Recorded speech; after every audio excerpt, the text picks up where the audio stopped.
inducción anestésica, para la anestesia general tenemos las benzodiazepinas. Ustedes sí habrán escuchado más sobre estos fármacos.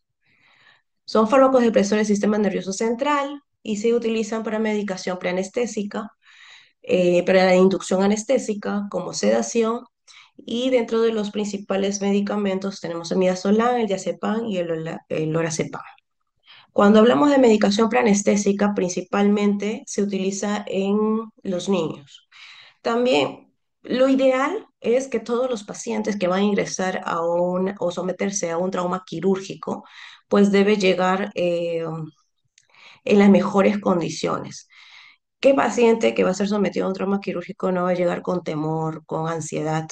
Todos, salvo de que ya tenga 3, 4 cirugías y ya sabe cuál es el proceso. Y aún así va a haber un momento de ansiedad. La medicación preanestésica lo que te proporciona es eso, es manejar el estado de ansiedad, eh, mejorar el tema del desapego con el cuidador en el caso de los niños pequeños, ¿no? Para poder ingresar a quirófano.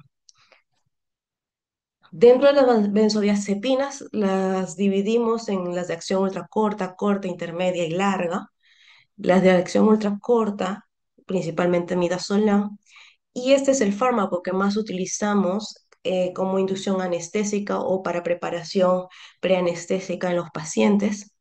Acción corta el alprazolam, de acción intermedia el clonazepam y de acción larga el diazepam, ¿no? ¿Por qué no utilizamos los otros fármacos mencionados? Porque no son útiles para nosotros al momento de someter a un paciente a una cirugía. Lo que nosotros buscamos o el objetivo de la utilización de benzodiazepinas en un paciente que va a ser sometido a una cirugía es precisamente controlar el proceso de ansiedad o para la sedación durante el procedimiento y necesitamos que despierte pronto y se conecte pronto, esté lúcido para que pueda pues pasar a piso o muchas veces los procedimientos ambulatorios para que pueda ir a casa, ¿no? Pronto. En cambio, los otros fármacos son utilizados principalmente como tratamiento. Muy bien. Tenemos entonces al midazolam, como había mencionado, como premedicación para sedación consciente en el momento de inducción anestésica y como suplemento de la anestesia, ¿no? Entonces, premedicación, pacientes para mejorar el estado de ansiedad, principalmente en los pediátricos, cuando van a ser sometidos a una cirugía como cualquier niño, no puede separarse fácilmente de su madre o de su cuidador, mucho menos con personas desconocidas y en un ambiente mucho más frío y todos pues vestidos y tapados con gorros, con mascarillas, ¿no? Eh, Sedación consciente, por ejemplo, en los pacientes que son sometidos a procedimientos cortos como endoscopías, colonoscopías, para inducción anestésica, pacientes que van a ser sometidos a anestesia general, que puede ser endovenosa, y utilizamos todos los fármacos endovenosos, o para anestesia general inhalatoria, cuya inducción también utilizamos, ¿no? Benzodiazepinas, y como suplemento de anestesia, ¿no? En pacientes con anestesia neuroaxial, en el que necesitamos, pues, mejorar el confort y mantenerlos sedados a estos pacientes para disminuir su estado de ansiedad.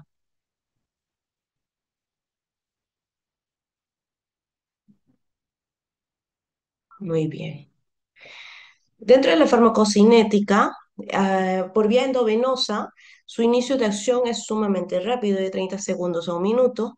Vía intramuscular, a los 15 minutos. Vía oral, puede tardar más de 10 minutos. El efecto pico, vía endovenosa, es a los 5 minutos, intramuscular de 15 a 30 minutos y vía oral a los 30 minutos. Dentro de las interacciones similares al tiopental, es hidrosoluble, se puede compartir con otras soluciones y su eliminación es renal con metabolismo hepático. Entonces, muchas veces, cuando lo usamos como premedicación, se puede dar vía oral media hora antes del ingreso a sala, sea el paciente adulto o niño. No es de que se rompa el ayuno, es con muy baja dosis o pocos centímetros de líquido con los que se combina el midazolam para dárselo vía oral, ¿no? Y cuando, bueno, vienen con vía es mucho más fácil para poderle colocar endovenoso. Dentro de las reacciones tenemos a nivel cardiovascular, si se administra junto con opioides, puede haber una depresión cardíaca e hipotensión y también apnea, ¿no? Principalmente. Hay una vagolisis inducida por fármaco, a nivel respiratorio va a deprimir la respuesta respiratoria al CO2, a nivel digestivo, a nivel del sistema nervioso central, reduce el consumo cerebral del oxígeno y la presión intracraniana. Principalmente hay una amnesia anterógrada, que es la característica de este grupo de fármacos, ¿no? Es efectivo en convulsiones generalizadas y a nivel dermatológico, al igual como cualquier fármaco, es irritativo si es que no se encuentra en una buena vía para vía endovenosa. Tenemos luego la ketamina.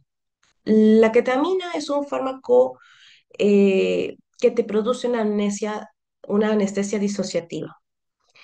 Eh, Dentro de su farmacología tenemos que antagoniza los efectos excitatorios de la NMDA y puede actuar también en sistemas serotoninérgicos y colinérgicos del sistema nervioso central.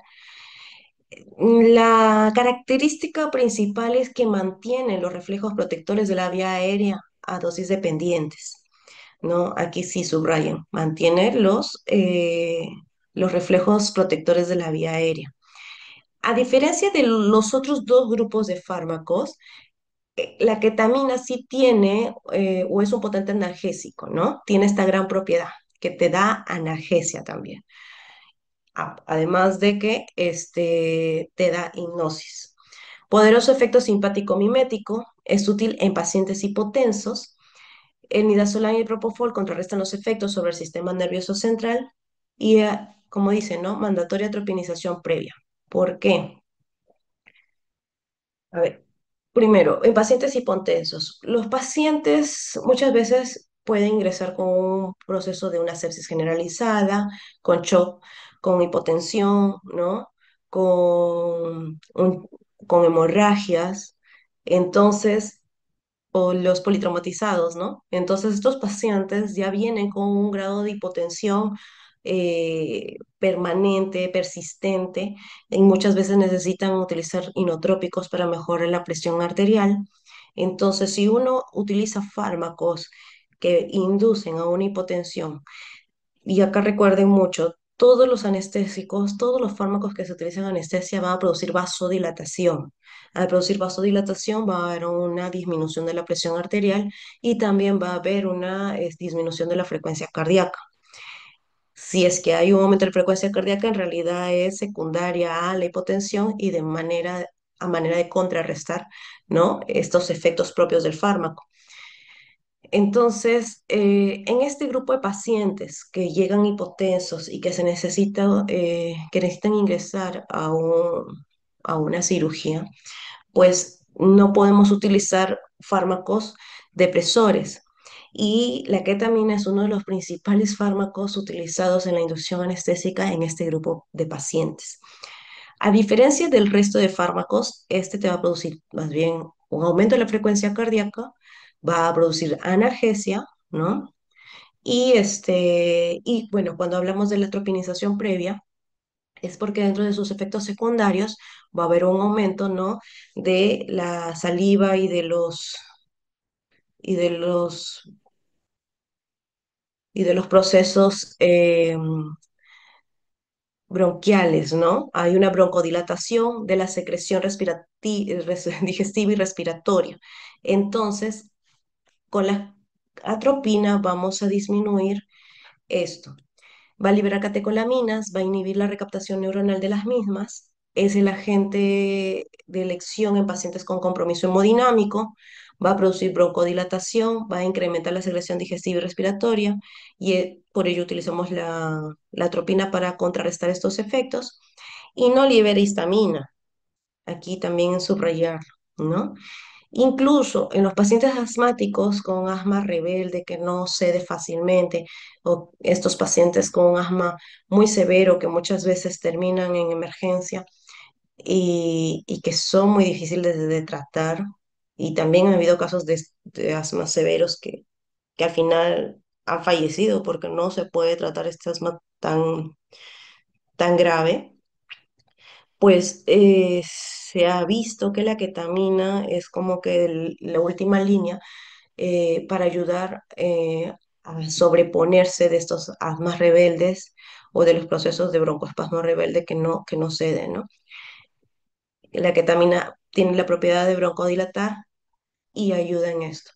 Por ejemplo, si tengo un paciente también que va a ser sometido a una cirugía con anestesia general y que es asmático y que está pasando un proceso de broncoespasmo, recuerden que los asmáticos tienen episodios, ¿no? Donde van pasando parte del tiempo en buenas condiciones y en otras donde se producen procesos de broncoespasmo.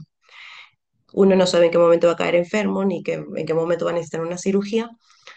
Y cuando es una cirugía de emergencia y tienes a estos pacientes, ¿no? A este grupo de pacientes, pues también dentro de la preparación o la premedicación antes de la cirugía, incluso siendo de emergencia, ¿no? Es en este grupo de los asmáticos, pues, usar su broncodilatador y dentro de los agentes inductores de la anestesia, la ketamina para poder ayudarlos y evitar broncoespasmos en el intra y en el post y en la postextubación, ¿no? En el intraoperatorio y en la postextubación. Dentro de las dosis de inducción anestésica tenemos, a ver un ratito que le voy a pasar al delegado.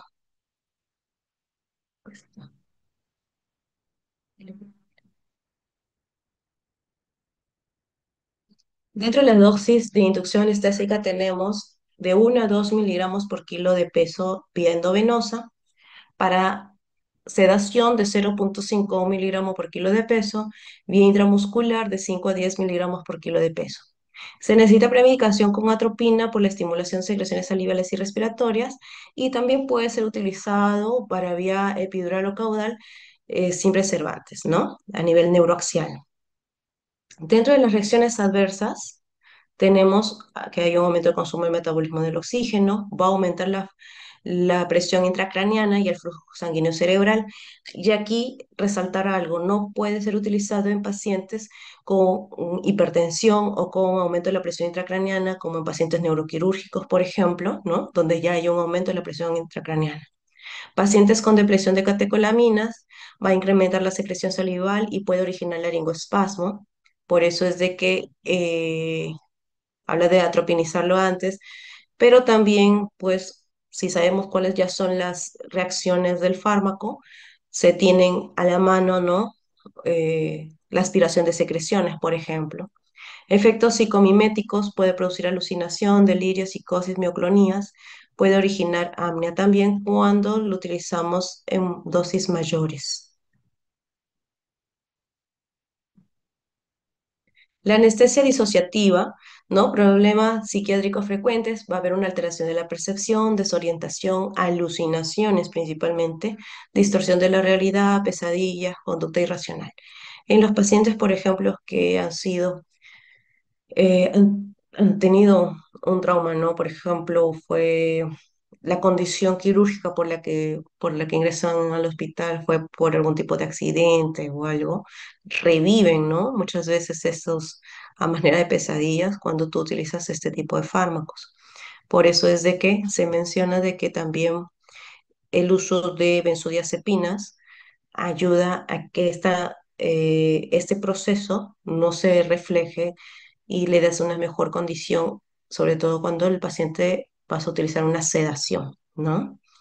La ketamina puedes utilizarla incluso para solamente momentos de o realizar procedimientos cortos, como en los pacientes con legrados o con colonoscopías también, o endoscopías. Propofol. Acabo de enviar a su compañero otro link. Cuando se corte esta reunión, empezamos en la otra, ¿ya?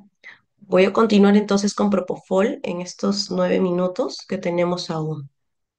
El Propofol es otro grupo de fármacos bueno, es un fármaco en realidad, que tiene una rápida inducción anestésica con una misma actividad excitatoria. Es muy bueno para realizar una laringoscopia e intubación.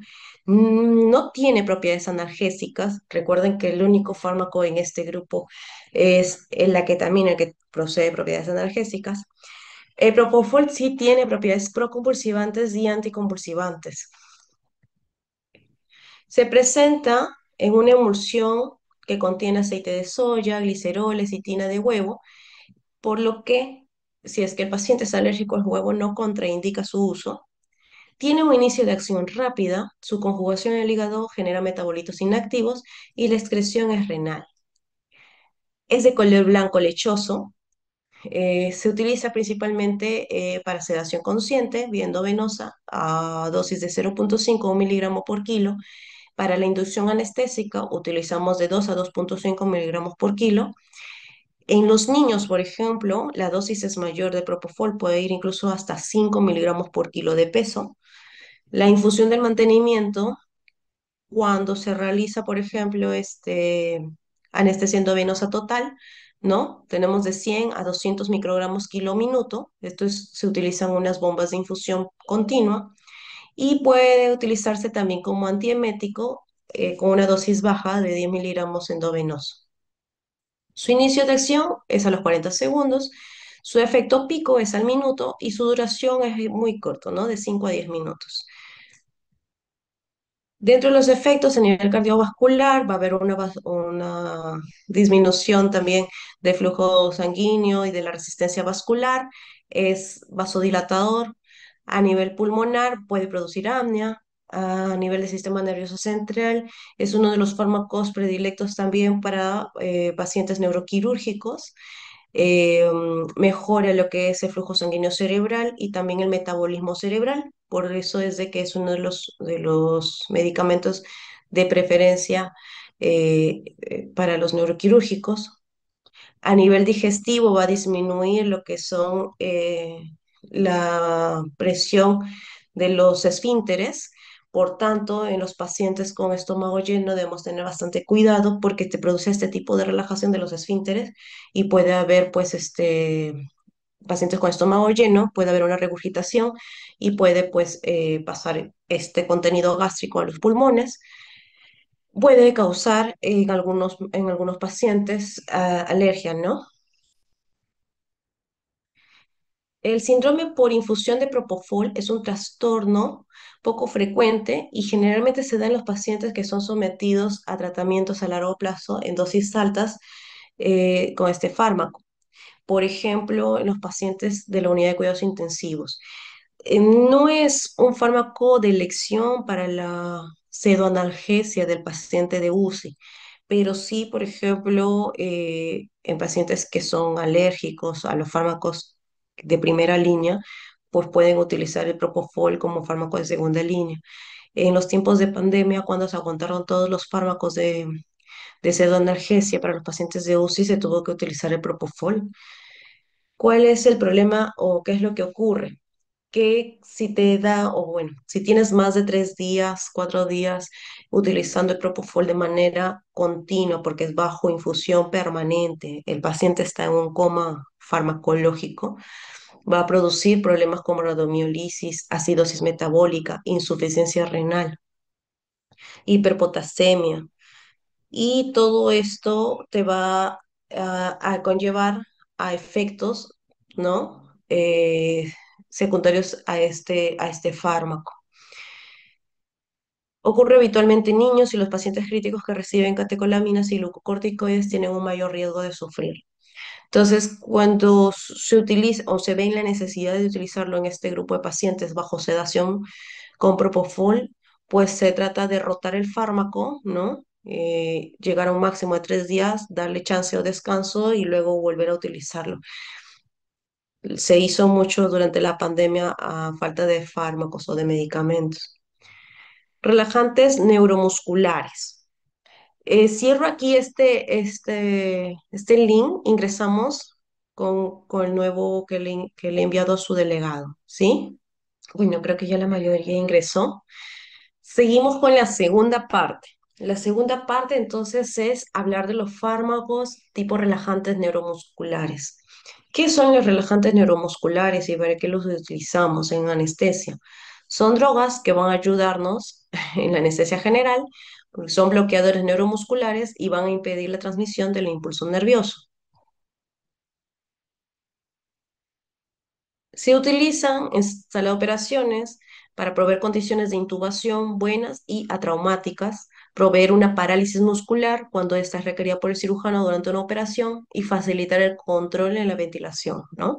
Recuerden que el paciente en anestesia general va a estar conectado a una máquina de anestesia, va a estar intubado, ¿no?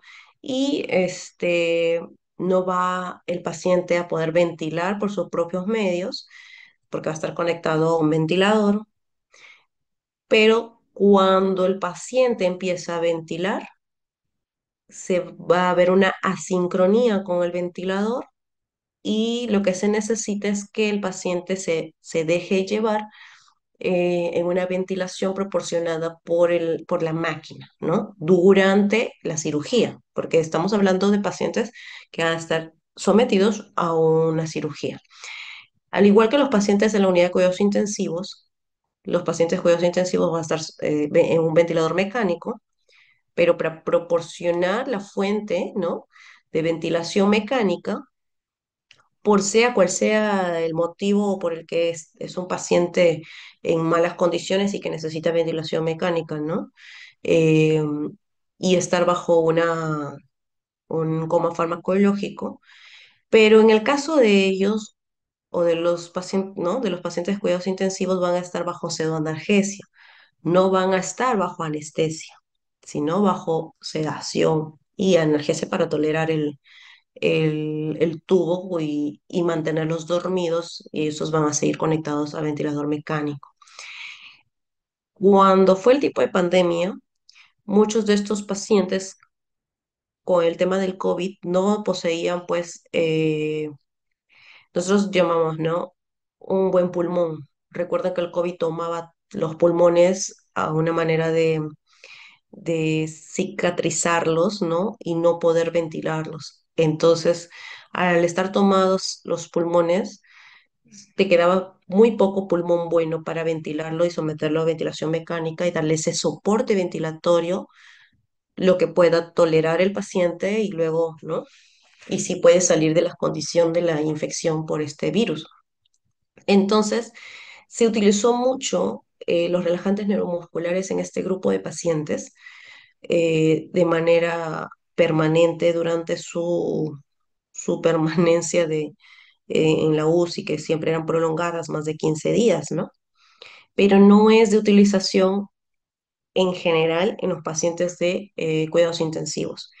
Sí y únicamente para la inducción anestésica, precisamente, ¿no? Para el momento de intubar, porque el paciente va a estar imposibilitado de moverse, va a estar bajo sedación porque se utilizan otros fármacos, como habíamos mencionado en la inducción, como son las benzodiazepinas o barbitúricos o ketamina, propofol, ¿no?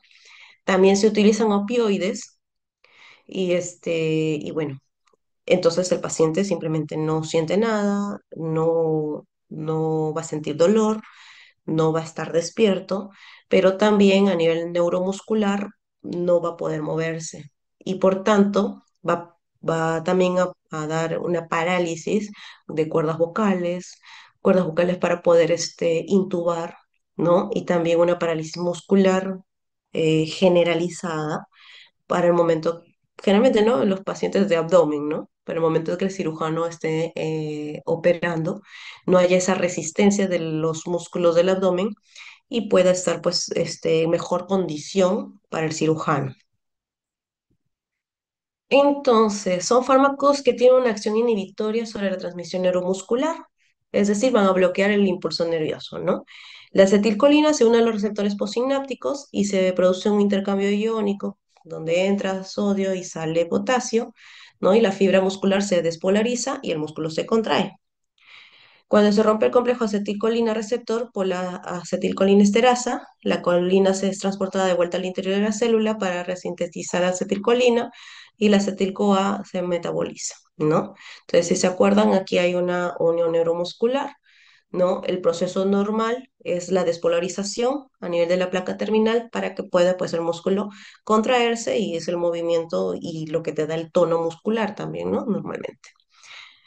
Entonces, los fármacos lo que van a hacer es bloquear estos receptores y por tanto no va a haber esta despolarización de membrana y tampoco la contracción muscular.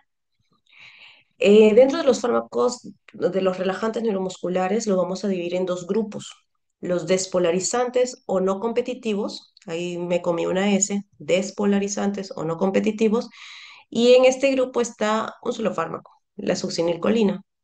Y los no despolarizantes o los competitivos, ¿ya? En los que tenemos varios fármacos. Por su sitio de unión, las moléculas de acetilcolina se unen a pequeñas estructuras ubicadas en cada receptor nicotínico llamadas subunidades alfa. Cada receptor nicotínico tiene dos unidades alfa y por tanto es necesario que se una solamente una molécula de acetilcolina a una subunidad alfa para que se produzca una transmisión del impulso nervioso. Sin embargo, se requiere que ambas unidades alfa estén ocupadas por relajante muscular para que se pueda producir un bloqueo neuromuscular. Y es necesario tener del 75 al 80% de los receptores ocupados para que se produzcan unas buenas condiciones de intubación.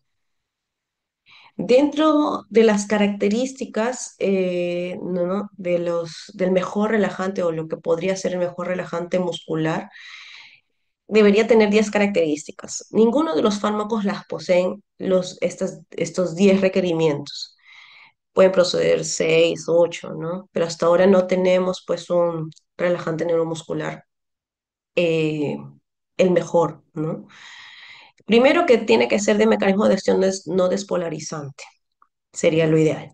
De rápido inicio de acción y de corta duración, de rápida recuperación, que no sea acumulativo para que no se redistribuya nuevamente, que no tenga efectos cardiovasculares, que no libere histamina, que sea reversible por inhibidores de colinesterasa, ¿no?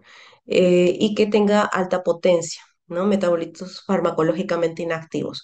Porque recuerden que si un fármaco tiene en su metabolismo, posee metabolitos activos, después el problema es la recirculación de estos metabolitos, produciendo o reproduciendo nuevamente, ¿no? Los efectos del fármaco.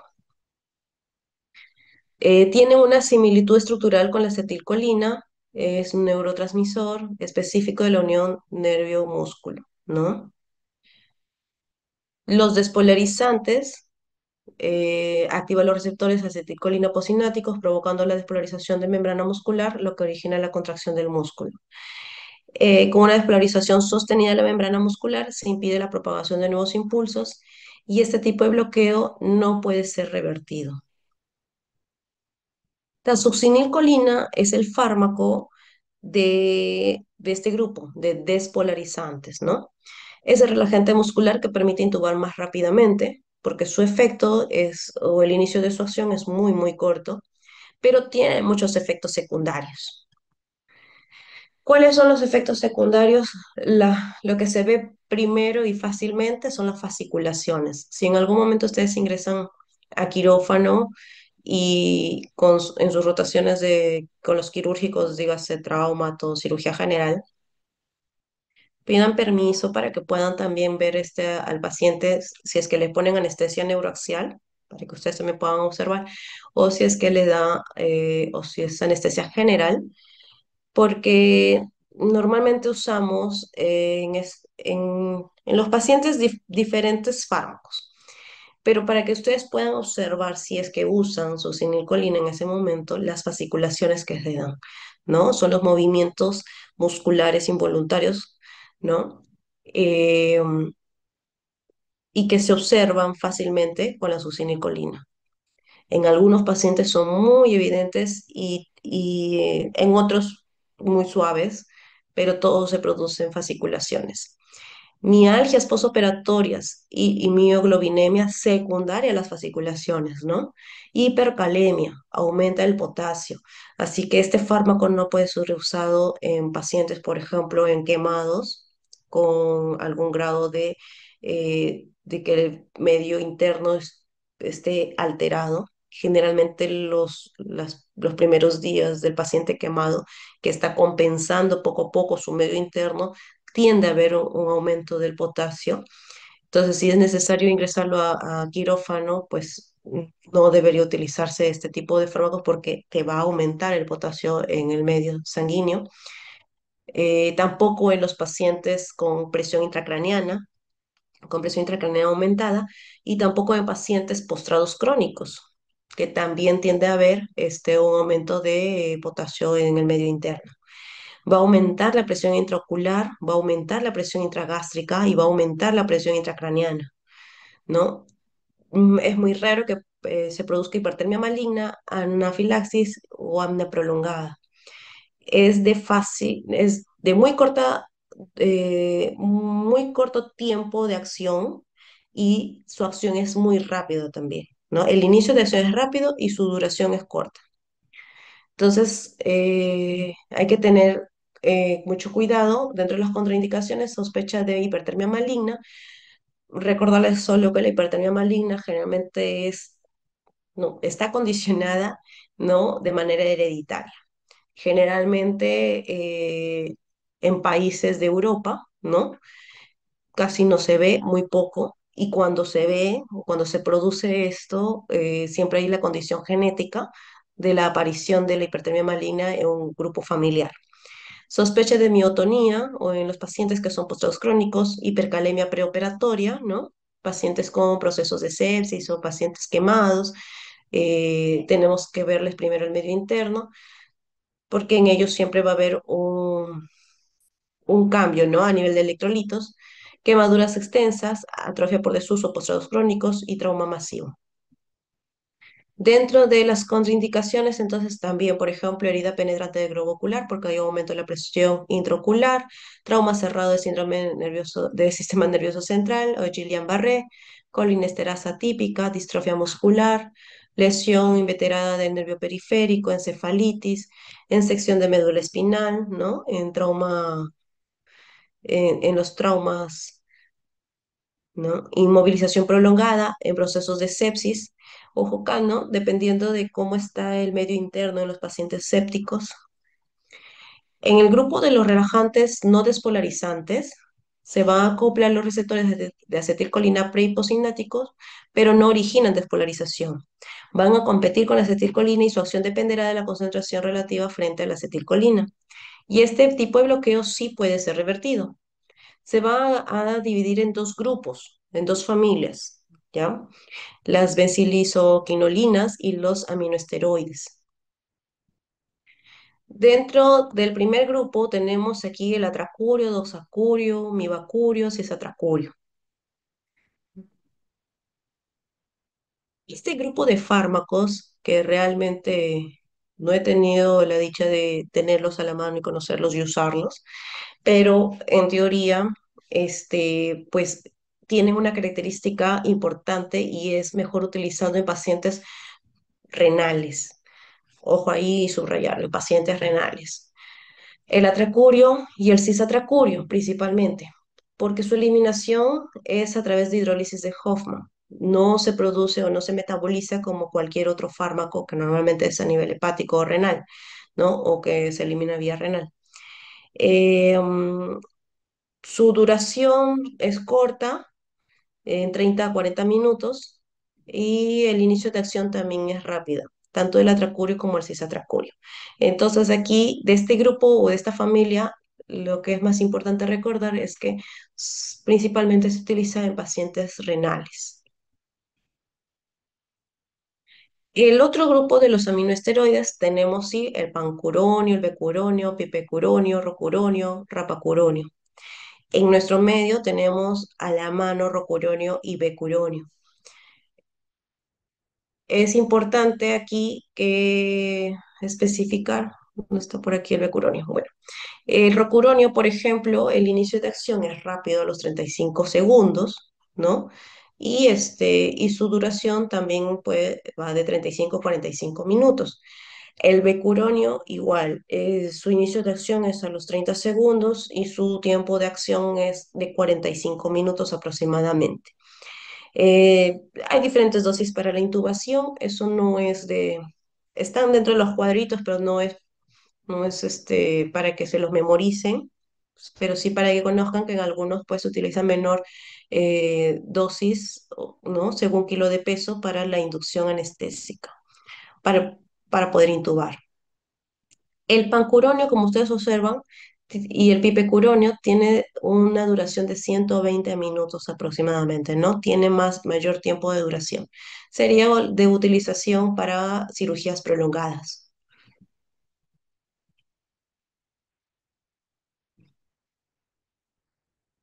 Muy bien. Entonces, según su tiempo de inicio de acción, tenemos los cortos. Recuerden la succinilcolina, que es del grupo de los despolarizantes, y de los no despolarizantes tenemos el rocuronio.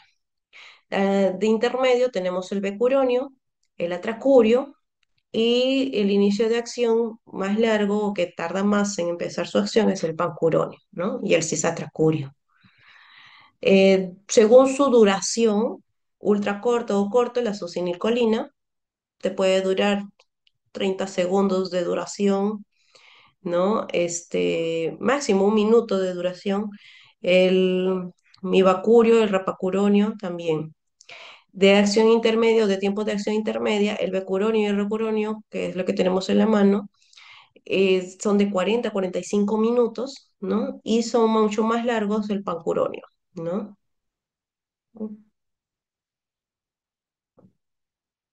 Entonces, ¿qué relajante muscular utilizar? Pues va a depender del tipo de paciente, si es cardiópata, si es nefrópata, si tiene algún grado de insuficiencia hepática, y también el tipo de cirugía, si es una cirugía programada, si es una cirugía de emergencia, y calculando la duración de la intervención.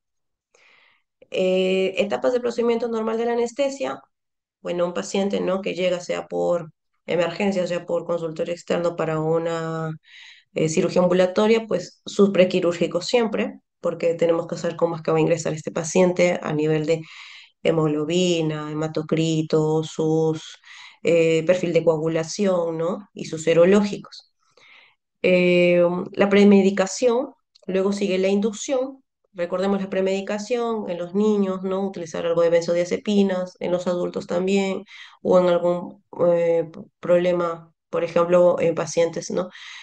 Con condición, por ejemplo, de autismo, ¿no? Luego viene la inducción con los fármacos, utilizamos hipnótico, usamos un opioide, utilizamos un relajante neuromuscular, luego viene la intubación, luego viene el mantenimiento de la anestesia. Si es inhalatoria, como habían mencionado en la clase pasada, ¿no? Con los fármacos inhalatorios, si es endovenosa puramente, a través de bombas de infusión para pasar el medicamento de manera permanente. Termina la cirugía, luego viene la reversión, se suspenden los fármacos que están manteniendo la anestesia y se utilizan a veces fármacos revertores del relajante neuromuscular, aunque lo ideal es que se metabolice, ¿no? Para evitar luego una redistribución del fármaco. Luego llega la extubación y luego la recuperación.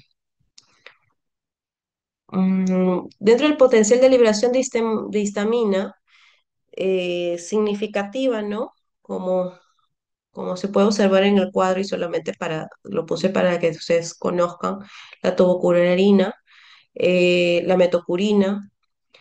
Dentro de lo del grupo que hemos visto, o al menos yo he visto que han hecho, ¿no? En algún momento una liberación de histamina a un grado de que produce esa condición de alergia, ¿no? Rocuronio, pero no es algo frecuente tampoco.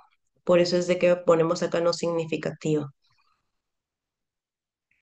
¿Dónde deberían usarse los relajantes musculares? Principalmente cirugías de abdomen, ¿no? Porque relajan el músculo abdominal y puede proporcionar una mejor condición para el cirujano. En cirugía de oftalmo y neurocirugía también se utilizan procedimientos quirúrgicos largos principalmente en pacientes obesos, en operaciones en posición difícil, muchas veces también se operan en decúbito prono o decúbito lateral, en ventilación en cuidados intensivos cuando se amerite. y para proporcionar, bueno, como habíamos visto, ¿no? El tema de ventilación mecánica, el paciente pueda ser llevado fácilmente por el ventilador mecánico. Muy bien, chicos. He tratado de correr lo máximo para que puedan